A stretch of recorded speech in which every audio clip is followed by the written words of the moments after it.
working on a challenge that I gave myself weeks ago when I took a really cool business workshop for an intensive 2.5 days.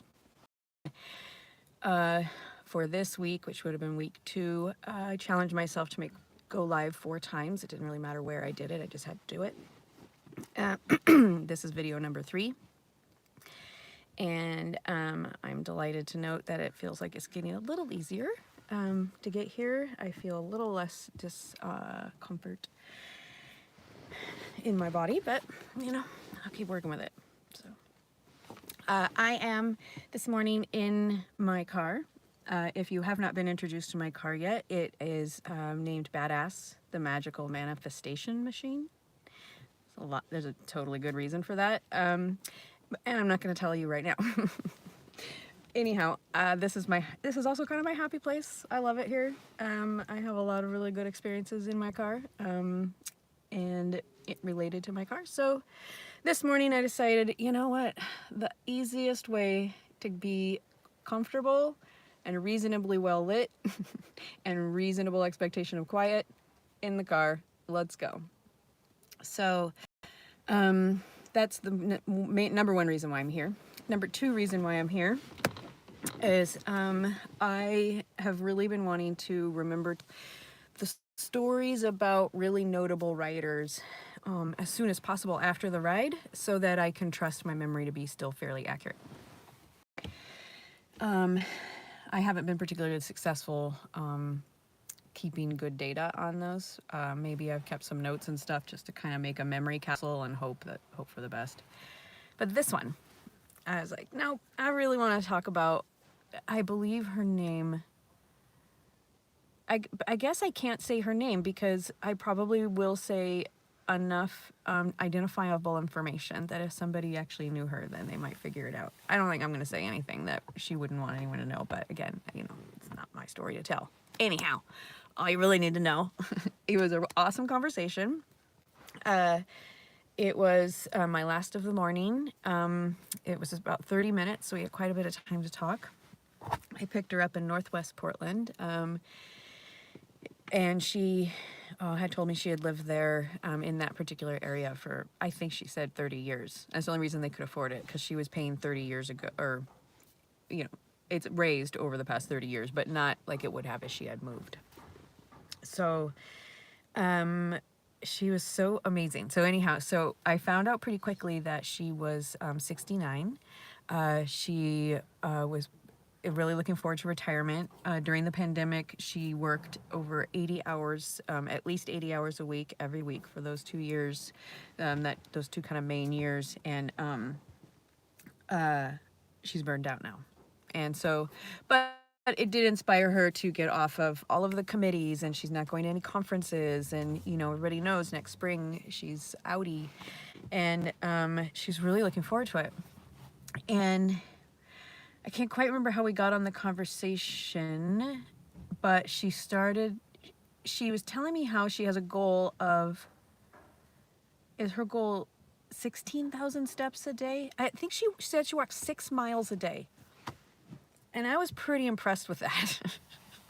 I was very impressed with that. And over the course of the next little bit, I find out she had cancer, and her doctor told her, if you walk every day, that will save your life.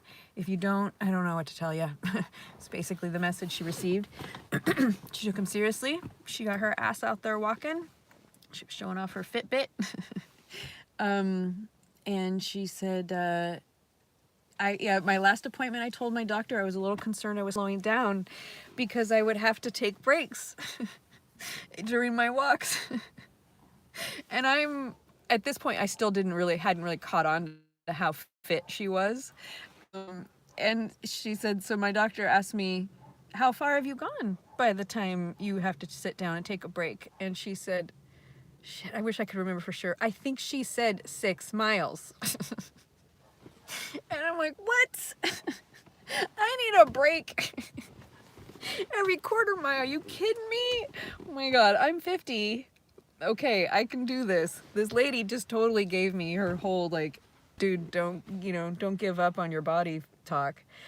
Um, what else did she say? I don't know. She like 10 miles a day is actually not unheard of for her.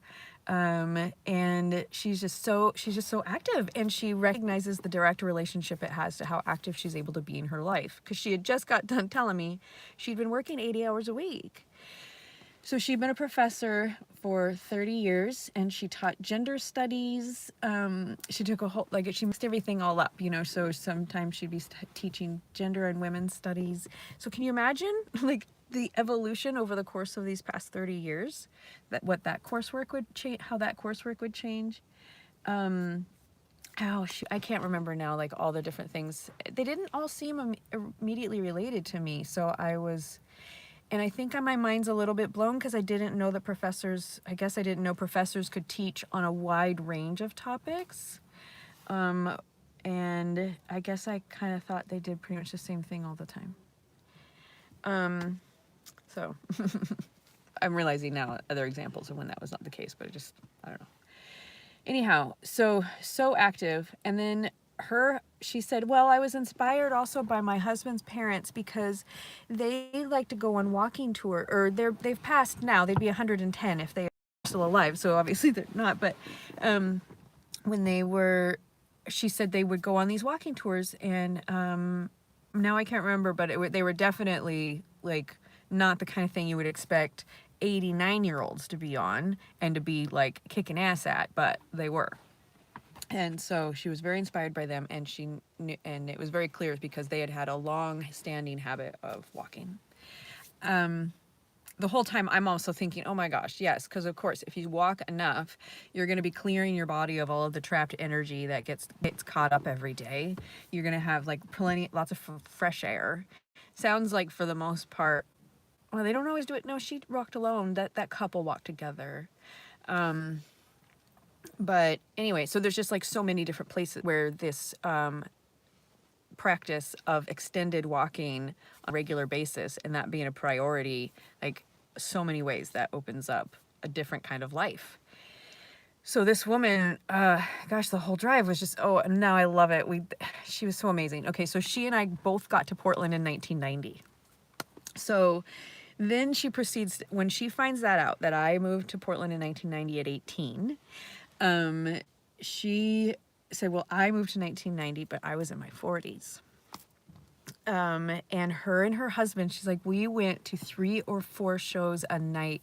The music scene in Portland in those days was so amazing. And I wrote 2 books about it, she says. Oh my God, like this woman was amazing. I'm so in love with her right now. She's like I don't want to be a professor, but like everything else she did with her life is like my dream. Anyway, so her and her husband went to all these shows all the time, live music, and she's like, we love to be up at the front in like the mosh pit, because in the 90s everything was a mosh pit, and we loved to be moshing with everybody, and we're in our 40s and everybody else is like so young. And so, I mean, who knows, we might have been like one band that I said, oh gosh, the one band I got to see before they got big, and it was right before they got big because they were touring the album that hit for them was Everclear, and I saw them at the Satyricon, and it was incredible. It was right up at the stage, and just like in love with the lead singer, and she was like, oh, I saw Everclear like 4 times, and PJ Harvey for $2 in a like little tiny place, and she was just like naming all these 90s bands. Like, I saw all the grunge bands. God, I love this woman. Oh, so I'm glad I remembered to tell this story. Anyhow, what else was amazing about her? I learned a little bit of really bad news about how poorly the teaching staff at Washington State University are paid. And they don't have a pension, and she's been there 30 years, and I don't know, so a little bit of not great news. And she's like, as soon as I retire, we have to move because we can't afford Portland anymore. So yeah, she's written a lot of books. It wasn't just the music books the music scene books she'd written. And can you imagine, like, it's so cool, somebody in their 40s to have been immersed in the 90s, like, music culture, so that she's, like, has the wisdom and ability to look back over the decades prior, whereas all of us 18, 19, 20-somethings are like, we don't know what was going on in the music scene in the 50s, where she was, like, living in it. Amazing. I'm so impressed. Anyway, we both talked about how neither of us look our age. I had to tell her 3 times that I was 50. She's like, I saw you before you put your mask on, and like, I don't believe you. I know. Let's see, what else did I learn?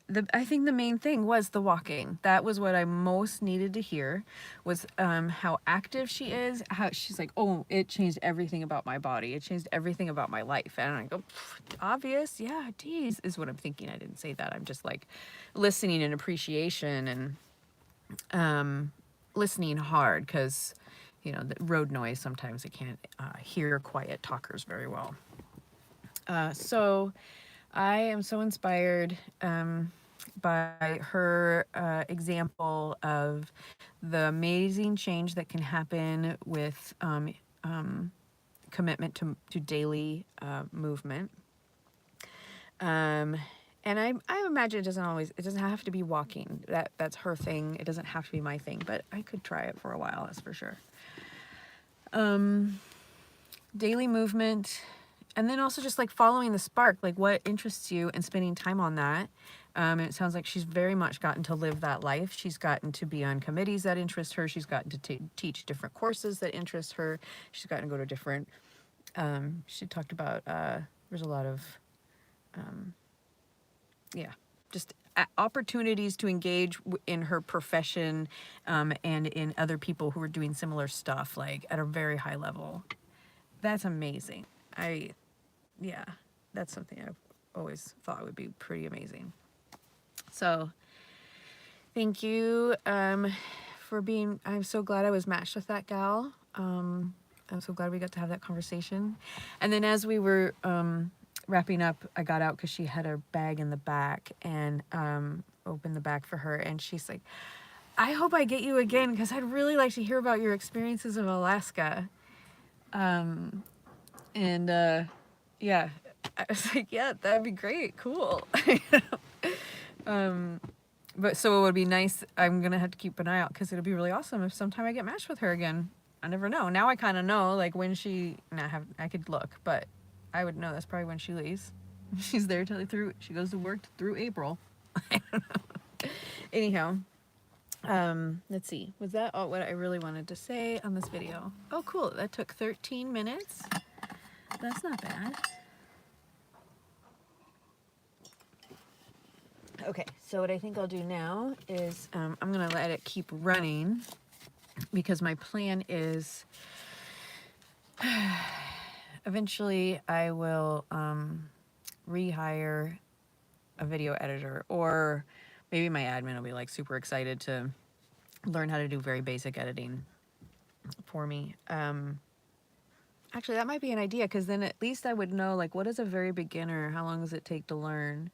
So that I would have a sense of that when I'm working with kids or something, kids who want to do YouTube channels.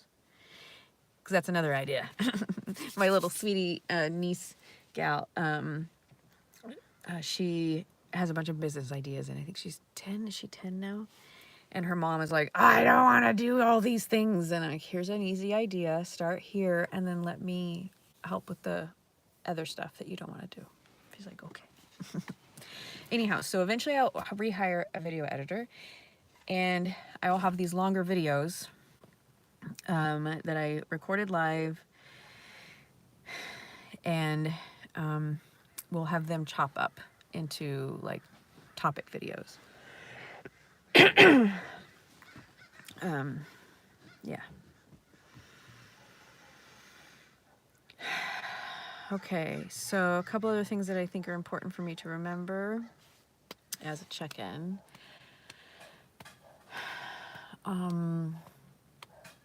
So for quite some time I've been gathering very high level education, basically, I've been educating myself with the same material that psychologists and professional therapists educate themselves with for multiple years now, about trauma recovery and practices and guiding people through practices and that kind of stuff.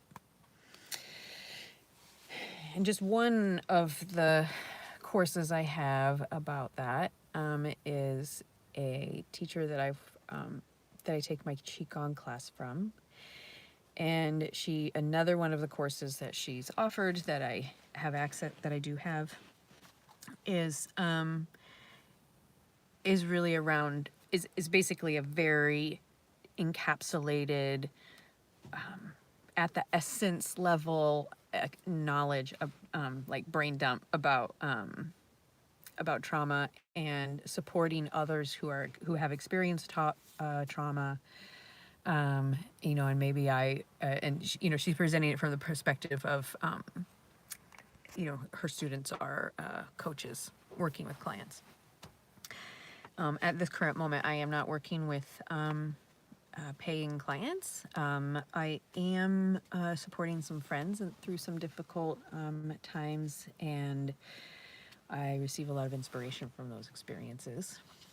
And it helps me kind of identify what kind of things I might like to do with clients, and maybe some things that I would know that for my own good I would need to say no thank you to this. I only do this for friends and family.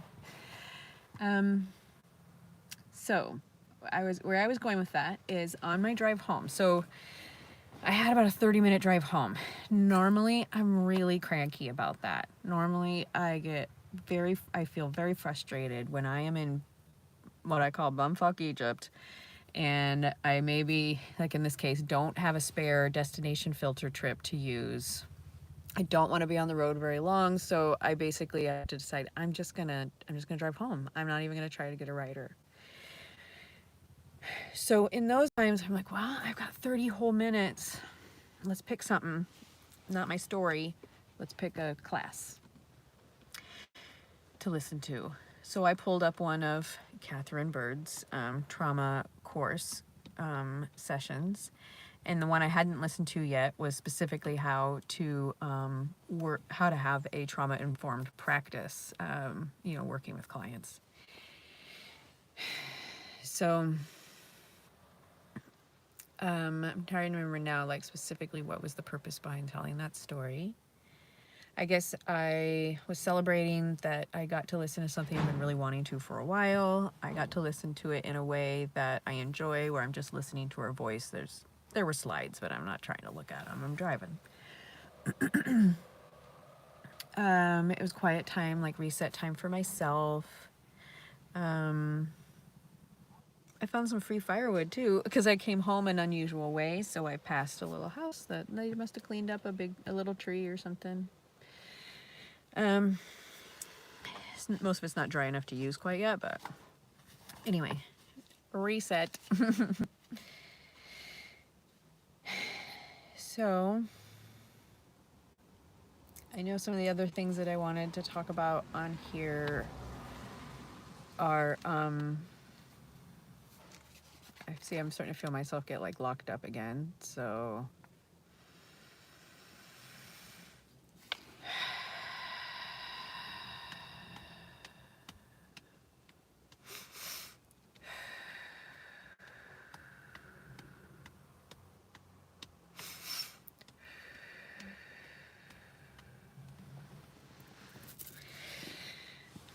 okay.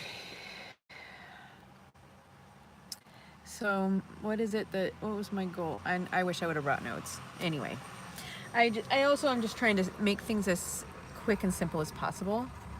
This truck is probably going to be too loud for me to be tolerant of. I could put my windows back up, I guess.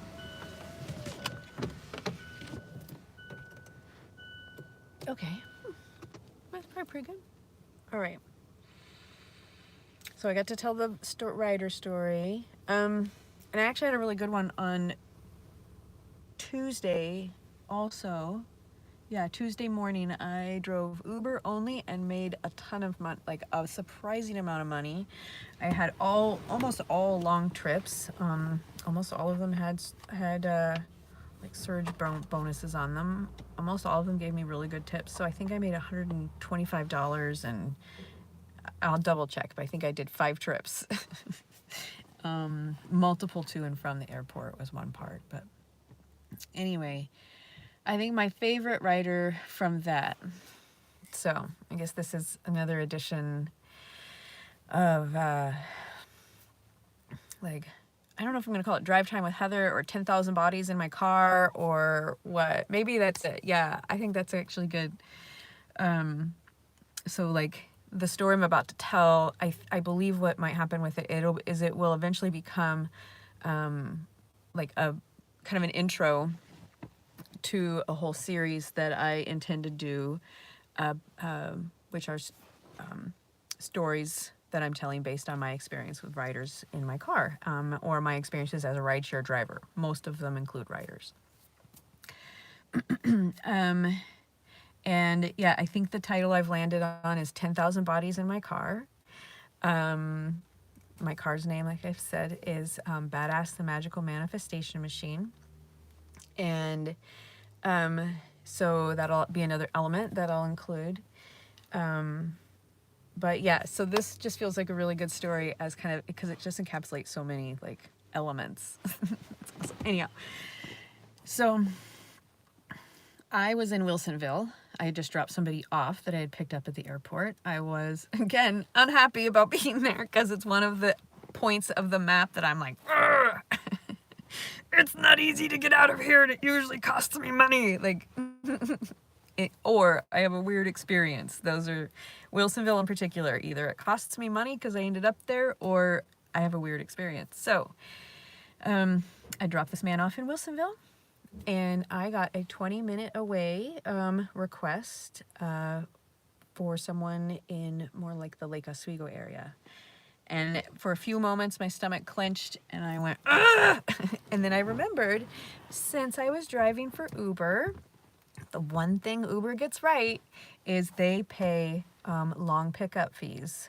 Anything over 9 minutes, I get paid. So I see this 20+ minute pickup and I go, that's awesome. That's getting me closer to town. I'm going to get paid while I'm on my way. It's 20 minutes of whatever I want to listen to. Yay. So I had a merry little time driving. I don't remember what I might have just been listening to my like fiction story. And I pull up to this lovely house in a really nice upscale neighborhood in the roughly Lake Oswego area, and this man comes out and he has this wonderful gravelly voice. I love gravelly voices. And he says, Heather from Homer. And I'm like, it's me. You've been reading my bio. I have a little bio on the Uber app. I never put it on the Lyft app. I should update that. And he's like, yes, I had some time once I got matched with you. So I said, I might as well learn about my driver. And I learned about Heather from Homer. Tell me about Bear Stew. So, we got him all loaded up. And I started to tell him a little bit about Bear Stew and my experience of, learning how to make it. And I was going a route that he didn't think was the ideal route, so he started talking about that, and so we never got back to that. I'm gonna pause for a second and open the window again.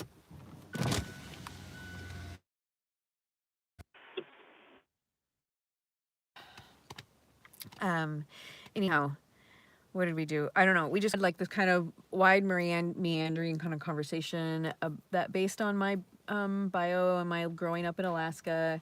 Oh no, he jumped to another question. That's right. He said, what autoimmune disease did you have? And I was like, I forgot I put that in there. I don't know if I want that in there anymore. It brought up a good point though, and because I was like, you know what, dude, I don't know. I was treated for basically hypothyroid and rheumatoid arthritis, both which I had lots of signs of, but not all of them. So it wasn't always conclusive. Sometimes I responded to the treatments, sometimes I didn't. And he was like, yep, totally get it. So we ended up having then like a very extensive conversation about him switching from being a meat eater to vegan, and then over the pandemic going back to meat, and his health journey. And then we talked a bit about his brother who had very serious health issues, like huge range, and some of it included very serious manic depressive episodes. And I think we got onto that point because he just straight up asked me, like, what did I say? I think I had healed myself in many ways, over the course of years through diet and exercise and mindfulness and, all of those sort of things. And over the pandemic, unfortunately, I had elevated stress levels on top of the world on fire. And so I said, by this last winter, I was spent. I was wrecked. I needed something beyond what I could do on my own. So I decided to try a medication. And he's like, "Oh, what one?" And I'm not embarrassed to say, it's just unusual for people to so baldly ask, But like quetiapine or Seroquel, and he's like, "Oh, I know it." And that's when he told me about his brother. I said, but I'm on a very low dose. I guess folks with those kind of diagnoses are in much, much, much higher doses. And he was like, yeah, but, so we talked about, that's right. So we talked about that a bit. And then I've gained weight, because of the medication. And I haven't been moving my body in the way I used to. And so I've seen how I can progress and how healthy I can look and feel. I've experienced for at least about a year. I felt pretty great a good deal of the time. Had a lot of pain-free days back in 2019 or so. So where was I going with that? I think I was just saying that I think we finally got to the point where it's like, I'm not real sure about the autoimmune diseases. I'm not quite sure I had them. I did have all kinds of other issues that I dealt with. And now here I am, all these years later. Where do we go from there?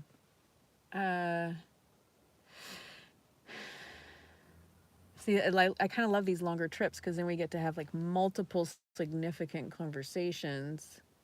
Okay, right. So then I think we went back to like, what's my driving experience? Like, what kind of experiences have I had in this car? I think I said I had an opportunity to say kind of offhand, like, yeah, I have 10,000 bodies in this car. And he's like, what? And then also he's kind of looking around going, it's held up really well. I can't believe it. Like, yeah, there's just this seal that people seem to drag their ass across when they get in and out of my car. I've had to replace that, but it's not that big of a deal. And yeah, my car does look in pretty good shape for that much use. Okay, so then I think we were basically talking about the general goodness of humanity. I know we had quite an extended conversation about that. That was really lovely and felt like we really connected. But he did want to hear about the one time that things went poorly for me. Because I think I said, yeah, I've come to this job just like knowing that people, the majority of human beings are, really pretty lovely. Everybody has bad days now and then and acts out. Very few are actually dangerous to be around. And I'm like, I just think that if I've gotten any of the folks who are just like really not cool to be around in my car, I think they've just been quiet. They've just been the ones who stay quiet. And that's great. I just transport them A to B, done. But otherwise, I have these amazing experiences, except for this one guy. And honestly, even that one guy where things got really hairy and I was worried for my safety, even that one I realized turned out it was really, it wasn't an experience that was gonna escalate too high. It really was about me like exploring my edges. And he was like, "What? Tell me more." And so I just kind of told him the basic sketch of the Hamburger Man story, which when I finally post this video, I'll have to remember to put a link to it. And the bare bones basics was I picked this guy up in Wilsonville. He was dressed in a hamburger costume. And he attempted to sexually assault me in my car by reaching forward and grabbing my crotch.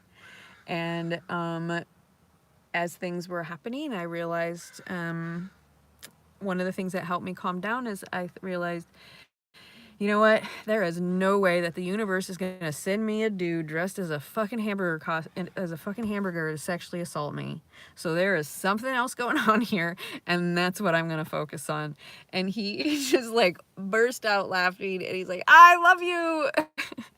Oh my God, can I please tell this story to my friends? And I'm like, yeah, sure, but I did make a YouTube video about it. I can give that to you when we stop. And he's like, yes.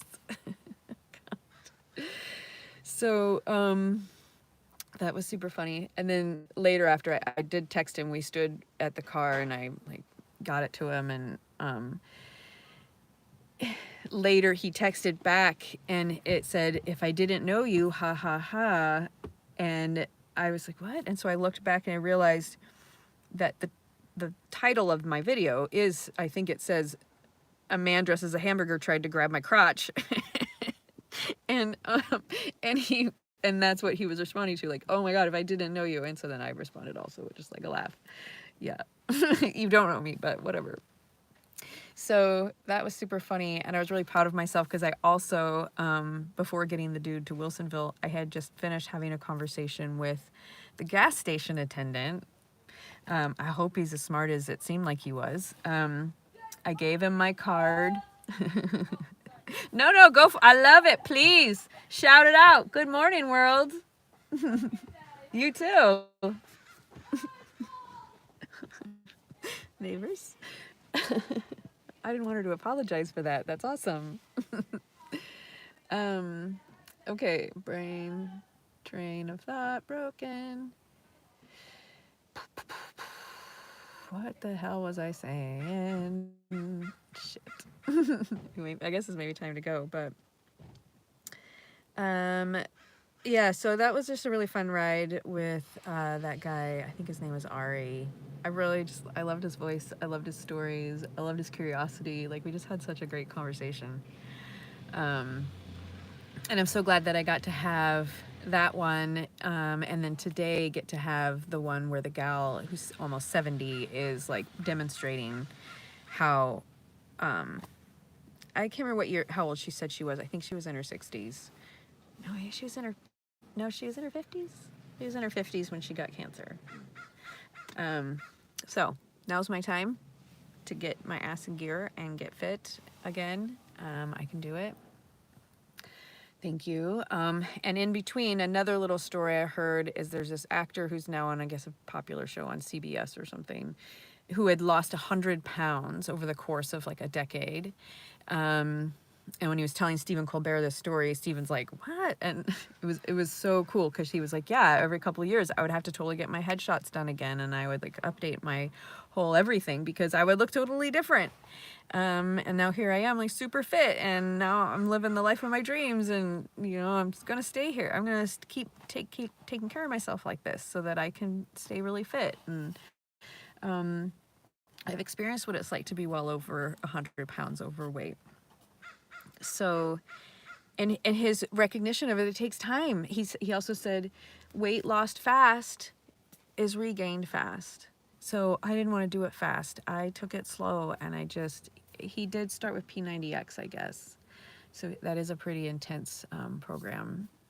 I think I'm a little more oriented towards high intensity interval training once I kind of get started, at least. Anyhow. Yeah, I think there's definitely plenty now. I'm sure there's more that I could run my mouth on about. But I'm grateful that I set a goal for myself to go live at least 4 times this week. I think it's doing a good job of ripping the Band-Aid off a bit better. I only managed twice last week. But I did make 3 videos, so is that good? That's good.